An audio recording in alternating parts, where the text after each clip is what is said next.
Selamat datang kembali, kita lanjut lagi kupasan mendalam kita. Hari ini kita masuk ke bab 10, buku Nassim Nicholas Taleb, Fooled by Randomness. Judulnya lumayan nyelekit nih, Loser Takes All on the Non-Linearities of Life.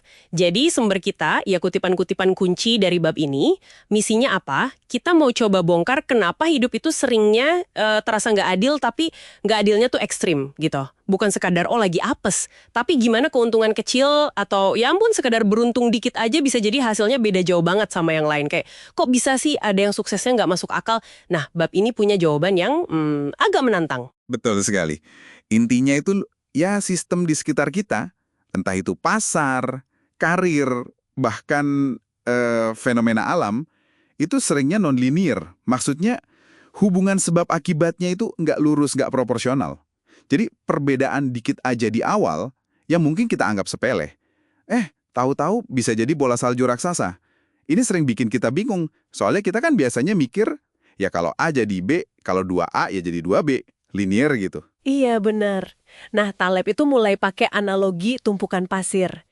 Ini menurut saya, wah, kena banget. Anda nambah sebutir pasir, nggak ada apa-apa. Tambah lagi, santai aja kan kelihatannya.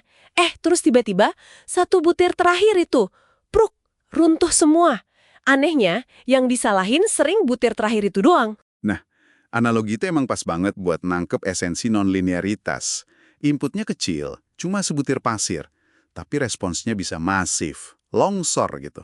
Tapi wawasan pentingnya tuh bukan cuma sistemnya bisa runtuh, tapi fokus cuma ke butir terakhir itu bikin kita nggak lihat tekanan yang sebenarnya udah numpuk diam-diam. Kita mesti lihat tumpukannya secara keseluruhan, jangan cuma butiran pemicu terakhirnya. Di dunia nyata, ya ini bisa kayak krisis finansial yang kelihatannya tiba-tiba, atau proyek yang gagal total, padahal kayaknya baik-baik aja. Oke. Terus ada konsep ini, ketergantungan jalur, path dependence. Ini selalu bikin saya mikir, kenapa sih kita kok pakai keyboard QWERTY? Katanya kan nggak efisien. Atau kenapa Microsoft Windows bisa dominan banget gitu? Rasanya kok nggak logis ya kalau yang terbaik itu nggak selalu menang? Gimana Taleb jelasinnya? Iya, itu contoh klasik banget soal path dependence. Jadi pilihan awal yang mungkin cuma karena unggul tipis sesaat atau malah karena faktor keberuntungan aja, itu bisa mengunci seluruh sistem ke jalur itu. Nah, ini makin kuat karena ada yang namanya network externalities. Gampangnya, nilai sesuatu itu naik karena banyak orang lain pakai. Makin banyak yang pakai Windows, makin banyak software dibuat untuk Windows, ya makin banyak lagi yang pakai, lingkaran gitu. Jadi si pemenang ambil semua ini bukan karena dia emang paling bagus terus-terusan, tapi karena dia menang di awal, terus efek jaringan tadi ngunci keunggulannya. Kesuksesan awal walau sedikit bisa jadi permanen. Bahkan ada model matematisnya kayak proses Polya gitu, yang nunjukin gimana kesuksesan awal bisa memperkuat dirinya sendiri. Kayak bola salju tadi, sukses dikit di awal, cenderung narik sukses lagi. Gagal di awal, ya cenderung narik gagal lagi. Ini yang bikin hasilnya bisa ekstrim banget bedanya. Ada yang jadi raksasa, banyak yang hilang begitu aja. Dinamika yang kaya makin kaya, ini sering akarnya ya dari keunggulan kecil di awal itu. Iya. Tapi kenapa ya konsep non-linearitas sama ketergantungan jalur ini kok kayaknya susah banget diterima akal sehat kita? Taleb bilang otak kita emang nggak disettle buat ini ya. Maunya kita kan usaha sekian, ya hasilnya sekian juga. Bertahap gitu, lurus aja. Tepat. Kita ngarepnya kemajuan itu linear. Kayak belajar gitar tiap hari, ya harusnya dikit-dikit makin jago kan? Tapi kenyataannya, kemajuan itu seringnya lompat-lompat. Bisa jadi Anda latihan berbulan-bulan, kok rasanya nggak ada hasil ya? Terus tiba-tiba, klik, kayak ada lompatan pemahaman gitu.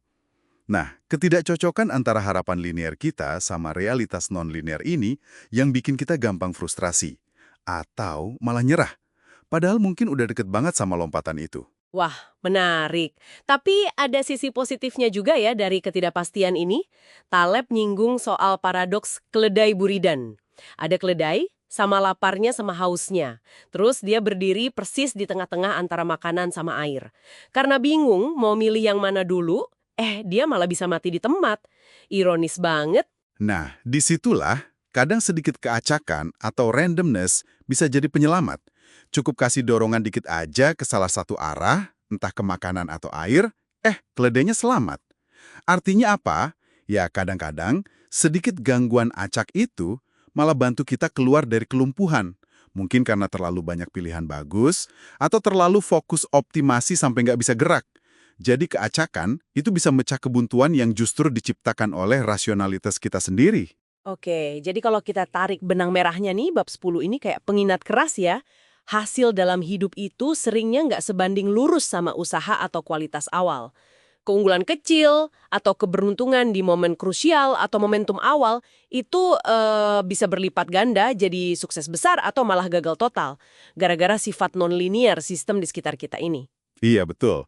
Dan memahami ini tuh menurut saya bisa sangat membebaskan. Cara Anda melihat sukses dan gagal, entah itu punya Anda sendiri atau orang lain, bisa berubah. Sukses besar itu mungkin nggak 100% karena skillnya dewa, tapi bisa juga karena dia kebetulan ada di jalur yang beruntung di waktu yang tepat. Sebaliknya juga gitu. Gagal total itu belum tentu murni karena kurang usaha. Bisa jadi karena ya kejebak di jalur yang salah, gara-gara faktor di luar kendali kita. Nah, ini ninggalin kita pertanyaan penting buat direnungkan ya. Kalau otak kita ini secara alami emang agak susah nih mencerna dunia yang non-linear ini, gimana caranya biar kita bisa navigasinya lebih bijak? Gimana caranya supaya kita nggak gampang ketipu sama keberuntungan yang kelihatannya kayak keahlian hebat, tapi juga nggak gampang patah semangat kalau kemajuan terasa lambat? Padahal mungkin lagi bangun fondasi buat lompatan besar nanti. Menarik untuk dipikirkan.